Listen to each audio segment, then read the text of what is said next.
Hello everyone, প্রতিদিনের মতো আজকেও একটি মজার রেসিপি তৈরি করে দেখাবো।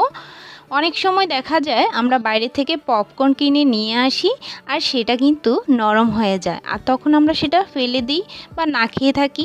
কিন্তু সেক্ষেত্রে যদি এই নরম হয়ে যাওয়া পপকর্ন দিয়ে মজার একটি রেসিপি তৈরি করে নেওয়া যায় তাহলে কেমন হয়। তো চলুন মুখরোচক একটি রেসিপি পপকর্ন দিয়ে তৈরি করে দেখাচ্ছি। এখানে নরম হয়ে যাওয়া পপকর্ন নিয়েছি 2 প্যাকেট। এবার এই পপকর্নগুলোকে আমি ব্লেন্ডারের জারে নিয়ে নিচ্ছি আর এগুলোকে এখন আমি ব্লেন্ড করে নিব। তো দেখুন এই যে ব্লেন্ড করে নেওয়া হয়ে গেছে।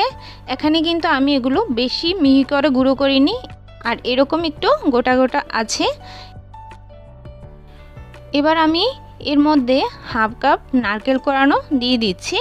এখানে নারকেল কোড়ানোটা আপনারা চাইলে দিতেও পারেন আর নাও দিতে পারেন। যদি দেন তাহলে সেক্ষেত্রে স্বাদটা একটু ভালো আসবে।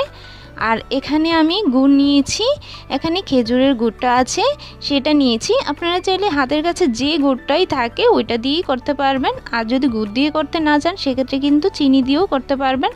তবে এক্ষেত্রে গুড় দিয়ে করলেই কিন্তু স্বাদটা আরও বেশি আসে। তো এই জন্য আমি গুড় দিয়ে আজকে করে দেখাচ্ছি। এবার আমি ভালো করে পপকর্নের সাথে এই গুড়টাকে মিক্স করে নিচ্ছি হাত দিয়ে। তো এইভাবে হাত দিয়ে খুব ভালো করে মাখিয়ে নিব একদম গুড়ের সাথে, যাতে পপকর্নগুলো মিশে যায়। আর তারপর আমি প্যানে এগুলোকে ঢেলে দিচ্ছি, আর মিডিয়াম থেকে কম আঁচে আমি এগুলোকে জাল করে নিব আর এভাবে পাকিয়ে নিব কিছুক্ষণ। তো 2 থেকে 3 মিনিটের মতো এভাবে যখন আপনি পাকাতে থাকবেন তখন কিন্তু এক পর্যায়ে দেখবেন যে এগুলো একদম আঠা আঠা হয়ে আসছে, তখনই বুঝবেন পাকানোটা হয়ে গেছে। এই যে দেখুন এরকম নাড়া দিলে এরকম একটু লেগে লেগে আসছে, তখনই বুঝবেন পাকানো হয়ে গেছে। এবার আমি প্যান থেকে নামিয়ে সাথে সাথে একটা বাটিতে ঢেলে নিচ্ছি। আর এই লাড্ডুগুলো আমি এখন তৈরি করব গরম অবস্থাতেই কিন্তু তৈরি করে নিতে হবে ঝটপট করে, না হলে কিন্তু এগুলো শুকিয়ে যাবে, তখন আর কিন্তু একসাথে জমাট বাঁধবে না আর হাতে যেন লেগে না যায়, সেজন্য আমি তেল মেখে নিয়েছি হাতে।